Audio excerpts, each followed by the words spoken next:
Baik, bismillahirrahmanirrahim. Alhamdulillah wassalatu wassalamu ala Rasulillah. Alhamdulillah taala. Ayuhat talabah, yahfazukumullahu wa yar'akum ala ta'atihi. Alhamdulillah taala.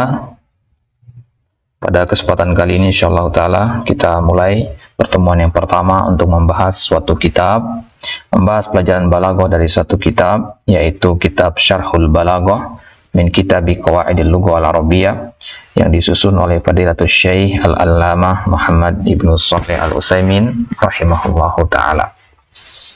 Kitab ini merupakan penjelasan atau syarah dari kitab Qawaidil Lughah Al-Arabiyyah yang ditulis oleh beberapa orang ulama. Maka di kitab ini insyaallah taala kita akan membahas ilmu balaghah ya, melalui pembagiannya yang tiga. Bahwasanya ilmu balaghah itu terdiri dari tiga cabang ilmu. Ya, tiga cabang utama dalam ilmu balaghah. Ada namanya ilmu al-ma'ani, ada namanya ilmu al-badi', dan ada namanya ilmu al-bayan. Itu yang akan kita bahas insyaallah taala dari pembahasan di kitab Syarhu al-Balaghah ini. Baik, langsung saja kita mulai. Silakan dibuka di PDF-nya di halaman 15. Ya, yang kita gunakan ini adalah cetakan muassasah Syekh Utsaimin rahimahullah. Ya, jadi yang punya kitab fisiknya ya usahakan sesuai dengan PDF yang digunakan di sini sehingga antum tidak kesulitan untuk menentukan halaman. Baik, di halaman 15 qala al-musannifuna rahimahumullahu taala. Kita langsung masuk ke perkataan Syekh Utsaimin di sini. Syekh Utsaimin mengatakan bahwasanya para musannifun jamak dari musannif ya. Siapa para musannifun di sini maksudnya? Yaitu ada 4 orang ulama di sini. Yang pertama Hifni Nasib, kemudian yang kedua Syekh Muhammad Diyab, kemudian yang ketiga Sultan Muhammad, dan yang keempat Syekh Mustafa Tamum. Fi kitabihim Qawaidil Lughah Al-Arabiyyah. Jadi mereka 4 orang ulama ini menyusun kitab yang berjudul Qawaid Al-Lughah Al-Arabiyyah fin Nahwi was-Sarfi wal Balaghah lil Mustawa As-Sanawiyah, al-Tullab As-Sanawiyah. Baik. Jadi di dalam kitab itu ada pembahasan balaghah. Maka pembahasan balaghah itulah yang kita akan coba bahas di sini bersama Fadilatul Syekh Muhammad Ibnu Shalih Al-Utsaimin rahimahullahu taala. Maka kalau dikatakan nanti qalal musannifun, itu maksudnya penulis kitabnya ya. Tapi kalau dikatakan qala syarih, itu berarti Syekh Utsaimin sendiri maksudnya. Baik. Jadi 4 orang ulama tadi, kita katakanlah Syekh Hifni Nasib, beliau mengatakan bismillahirrahmanirrahim. Alhamdulillahilladzi qassarat ibaratul bulagha'i anil ihatati bima'ani ayatihi. Nah, di sini kita mulai kepada perkataan dari Syekh Hifni Nasib dan yang lainnya di dalam kitab Qawaidul Lughah Al-Arabiyyah. Ini adalah matannya. Jadi apa yang ada di bawah garis ini itu adalah ta'liq dari Syekh Utsaimin. Ya, jadi kitab ini beliau bahas di salah satu daurahnya di salah satu jamiah di Unaizah sana. Ya, beliau mensyarah kitab ini 2 kali ya, bersama para muridnya. Baik. Jadi para ulama itu mengatakan alhamdulillah, segala puji bagi Allah alladzi qassarat ibaratul bulagha'i anil ihatati bima'ani ayatihi. Segala puji bagi Allah zat yang ibaratul bulagha, ungkapan-ungkapan para ahli balaghah.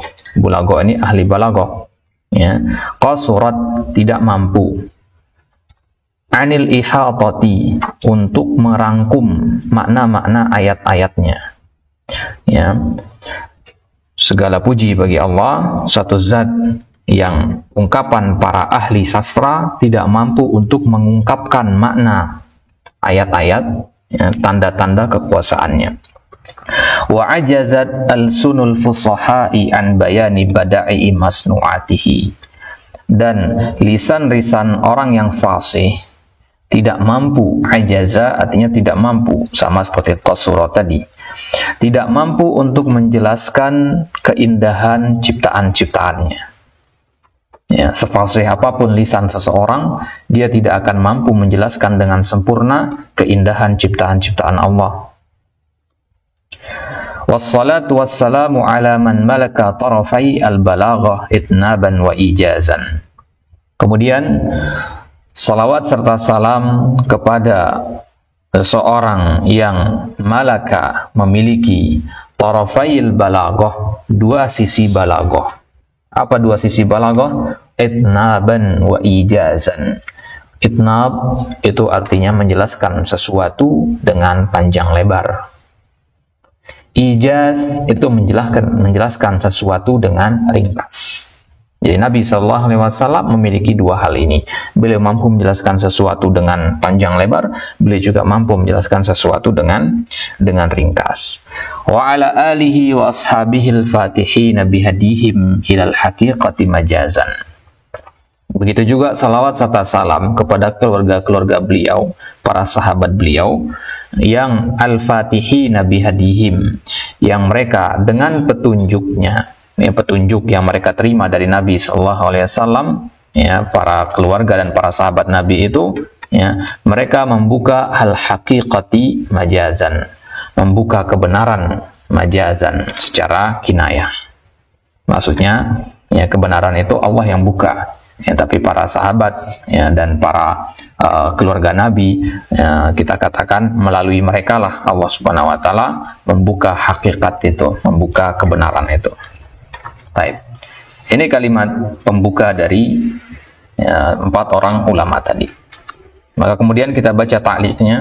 Ta'liq itu artinya komentar, ya, komentar Syekh terhadap muqaddimah tadi. Syekh mengatakan alhamdulillahirabbil alamin wa shalli wa sallimu ala nabiyyina Muhammadin wa ala alihi wa ashabihi wa man tabi'ahum bi ihsanin ila yaumiddin, amma ba'd.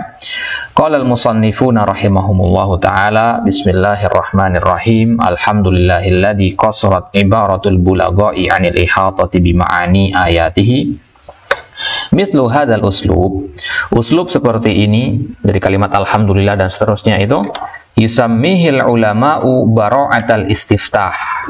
Ya, para ulama menamakan yang seperti ini namanya bara'atal istiftah. Pembukaan yang baik, pembukaan yang indah.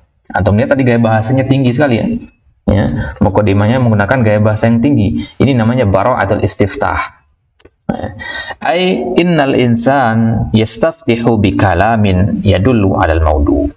Ya, jadi bara'atul istiftah, pembukaan yang indah, dan dia akan mengantarkan kita kepada suatu pembahasan. Maksudnya begini, wah. Kalau antum ingin berkhutbah tentang al-amru bil ma'ruf wan nahi 'anil munkar, ya, maka dari muqaddimah antum sudah memberi isyarat bahwasanya antum akan membahas masalah tersebut. Jadi antum di khutbatul hajahnya menambahkan istilah-istilah al-amru bil ma'ruf wan nahi 'anil munkar gitu. Ya. Atau antum membahas misalkan tentang pentingnya rasa syukur, ya. Nah, maka di muqaddimahnya nanti antum selipkan kata-kata syukur itu sebagai isyarat kepada para pendengar bahwasanya antum akan membahas masalah ini. Ini namanya bara'atul istiftah. Maka yang bisa melakukan bara'atul istiftah itu adalah orang-orang yang sangat menguasai materi yang akan disampaikan, gitu ya. Dia tidak menggunakan khutbatul hajah yang biasa kita dengar, tapi dia menggunakan susunan yang dibikin sendiri, ya, sebagai isyarat, ya, terhadap apa yang akan dibahas di dalam pembahasan tersebut. Itu disebut dengan bara'atul istiftah. Jelas sampai sini? Wa ibaratul bulagha isyaratun ila anna hadzal fanna wa ilmul balaghah wal fasahah.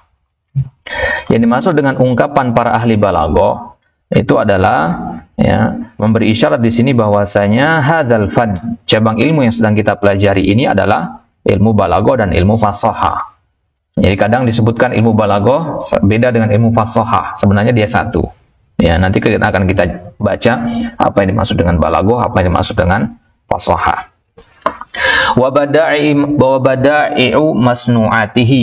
Bada'i, ya, bada'i artinya sesuatu yang indah, ya, sesuatu yang indah, ya. Dan bada'i di sini merupakan jamak dari al-badi', isyaratun ila ilmil badi'. Karena nanti di antara pembahasan balaghah itu ada namanya ilmu badi'. Kalau tadi yang di atasnya ilmu balaghah secara umum. Wa ibaratul bulaghah itu maksudnya ilmu balaghah secara umum. Ya, kemudian bada'i masnu'atihi ini namanya ilmu badi'. Berarti sudah dapat dua di sini. Apa maksudnya ya? Ya. Li'anna hadzal fanna ya'udu 'ala hadzal syai'. Ya, karena al-fan ilmu ini kembalinya kepada ya, ilmu badi ini nanti. Ya. Wa ba'du fa hadza kitabun fi fununil balaghati salasah. Ya, amma ba'du. Jadi wa ba'du sama amma ba'du sama. Fa hadza kitabun, maka ini adalah satu kitab fi fununil balaghah as-salasah. Pembahasan tentang 3 cabang ilmu balaghah. Funun itu artinya cabang ilmu, ya. Jadi ilmu balaghah itu punya 3 funun, ya, yaitu ilmu apa saja tadi? Ilmu badi', kemudian ilmu bayan dan ilmu ma'ani. Nah, itu 3 ilmu yang akan dipelajari dalam ilmu balaghah. Jadi kalau antum nanti lihat kitab berjudul ilmu badi' atau ilmu bayan atau ilmu ma'ani, itu kitab balaghah berarti. Baik. Sahlul manal, gampang didapatkan, gampang dibaca maksudnya. Qaribul ma'khaz, ya, mudah untuk diambil. Bari'un min wasmati tatwilil mumil, ya, tidak ada pembahasan yang panjang lebar dan membosankan. Wa'at bil ikhtisaril mukhil, tidak ada tidak terlalu ringkas dan banyak menghilangkan faedah. Ya, mukhil itu lawan dari mumil. Afwan, bukan lawan ya, sama-sama buruk, cuman bedanya bahwasanya mumil itu panjang, ya, bikin orang yang dengar bosan. Kalau mukhil itu ringkas sekali, sampai poin-poin yang penting pun nggak ada di situ, saking ringkasnya. Artinya maksudnya, jadi kitab ini adalah kitab yang tidak panjang lebar sampai antum bosan membacanya, bukan juga kitab yang sangat ringkas sehingga banyak faedah yang terlewatkan. Begitu dia. Baik. Salakna fi ta'lifihi ashalat tartib. Ya. Dalam menyusun kitab ini, kami, kata penulis, menempuh jalan yang ashalat taratib. Ya. Urutan, tartib artinya urutan yang paling mudah. Ya, urutan pembahasannya mudah. Wa awdahal asalib, dan uslub-uslub yang kami pakai adalah uslub yang paling jelas. Wa jama'na fihi khulasata qawaidil balaghah, dan kami kumpulkan di dalam kitab ini ya rangkuman dari kaidah-kaidah ilmu balaghah. Yang namanya kaidah berarti hal yang paling penting saja. Ya. Wa umhati masailiha. Umhat atau ummahat ini salah satu logonya. Dan ummahati masailiha artinya pembahasan permasalahan-permasalahan yang paling pokok. Ummahatul masail artinya permasalahan-permasalahan pokok. Bukan permasalahan ibu, bukan ya, induk. Maksud induk permasalahan kan permasalahan pokok maksudnya. Wa tarakna ma la tamassu ilaihi hajatut talamidi minal fawaidiz zawaid. Dan kami tinggalkan, ya, tidak kami sebutkan di dalam kitab ini hal-hal yang tidak dibutuhkan oleh para tulab dari faedah-faedah yang sifatnya tambahan. Ya. Jadi faedah-faedah tambahan itu tidak disebutkan di dalam kitab ini, hanya fokus kepada yang penting-penting saja. Apa maksudnya ya? Yang belum dibutuhkan oleh tulab. Wukufan inda haddil lazim. Kami berhenti batasannya di batasan yang lazim, batasan yang normal. Nah, maksudnya apa? Ya itu tadi, nggak terlalu panjang lebar, jadi ada batasannya. Jadi para penulis ini mereka menahan diri untuk tidak terlalu lebar, tidak juga terlalu ringkas. Wa hirsan ala awqatihim an tadhi'a fi halli muaqqadin. Kata beliau, ya, kami di sini bersungguh-sungguh ya untuk menjaga waktu mereka agar tidak sia-sia membahas sesuatu yang susah. Halli artinya mencari solusi, al-hal artinya solusi, ya. Muaqqadin artinya sesuatu yang sulit, sa'bun, ya. Jadi agar tidak habis waktu kita untuk membaca kata-kata yang sulit dipahami, fokusnya di situ saja, satu baris kata ini nggak pindah-pindah gitu. Jadi kami nggak mau kayak gitu katanya, karena itu hanya menyanyiakan waktu. Au talkhisi mutawwalin, Ya, kata Syekh di sini, ya, kata para penulis ini, ya, kami juga bersungguh-sungguh untuk meringkas yang panjang-panjang. Talkhis artinya meringkas, mutawwal yang panjang. Au takmili mukhtasar, kami juga ya menyempurnakan yang mukhtasar. Fatamma bihi ma'a kutubid durusin nahwiyah sulamud dirasatil arabiyyah fil madarisil ibtidaiyah wa tajhiziyah. Ya, maka kalau kitab ini seperti itu, berarti kitab ini bisa ya, kita katakan sebagai tangga, ya, tangga pertama bagi para tulab dalam mempelajari ilmu bahasa Arab. Jadi kalau kita katakan ilmu bahasa Arab itu ada 14 totalnya, ya, nahwu sorob salah satunya itu. Ya, maka dikatakan yang paling penting dari 14 ilmu itu ya, untuk menjadi pondasi atau dasar dalam menuntut ilmu apa? Ya, maka 3 ilmu ini, nahwu, sorob, dan balaghah. Dan di sini kita akan mengambil salah satu dari 3 tersebut, yaitu ilmu balaghahnya. Kalau nahwu dan sorob, ya insyaallah kalau memang ada kesempatan yang lain nanti kita akan ambil dari kitab-kitab yang lain. Jadi kitab ini adalah sulam, tangga dalam belajar bahasa Arab di sekolah-sekolah ibtidaiyah, sekolah-sekolah dasar, wa tajhiziyah, sekolah-sekolah persiapan, sekolah level bawah. Wal fadlu fi dzalika kullihi lil amirainil kabiraini nublan wal insanainil kamilaini fadlan nadhiril ma'arif al mutajafi an mihadir rahah fi khidmatil bilad al-waqif fi manfaatiha ala qadamil istidadi sahibil utufah Muhammad Zaki Basha wa wakiliha dhil ayadil baydai fi taqaddumil ma'arifi nahwa siratil mustaqim wa idarati syu'uniha ala al-mihwaril qawim sahibis sa'adah Ya'qub Artin Basha fahuma alladani asyara alaina biwad'i hadha an-nizamil mufid wa suluki sabili hadha al-wad'il jadid. Kemudian di sini 4 orang penulis ini mereka mengucapkan rasa syukur mereka, rasa terima kasih mereka kepada 2 orang yang berjasa sekali dalam melahirkan kitab ini. Ya, berkat 2 orang inilah kitab ini ada. Ya, tentunya bifadlillah, yaitu yang pertama Muhammad Zaki Basha, ya, kemudian yang kedua Ya'qub Artin Basha. Ya, baik. Jadi ini muqaddimahnya. Muqaddimah dari 4 orang ulama, Hifni Nasib, Muhammad Diab, Sultan Muhammad, dan Mustafa Tamum. Jadi 4 orang ulama ini ya, di dalam muqaddimah tadi menyampaikan 3 poin di situ. Yang pertama muqaddimah, ya, pujian kepada Allah. Yang kedua salawat serta salam kepada Nabi dan para sahabat serta keluarganya. Kemudian yang ketiga ya, rasa terima kasih beliau kepada ya, orang-orang yang berjasa dalam mendorong lahirnya kitab ini. Baik. Jadi ya, itu dia ya, sedikit muqaddimah yang berkaitan dengan kitab ini. Maka insyaallah taala pada kesempatan selanjutnya kita akan mulai masuk ke pembahasan balaghah ini sendiri. Apa yang dimaksud dengan balaghah? Apa itu ilmu al-balaghah? Ya, insyaallah taala sanaqra'uhu fi al-liqa'il qadim bi'idznillah taala. Ya, di sini kita akan mencoba untuk membahas kitab ini, meskipun kitab ini lumayan banyak. Kita akan coba bahas sedikit demi sedikit insyaallah taala untuk memudahkan dalam memurojaahnya nanti. Wassallallahu ala nabiyina Muhammad wa ala alihi washabihi wasallam wa akhiru da'wana alhamdulillahi rabbil alamin.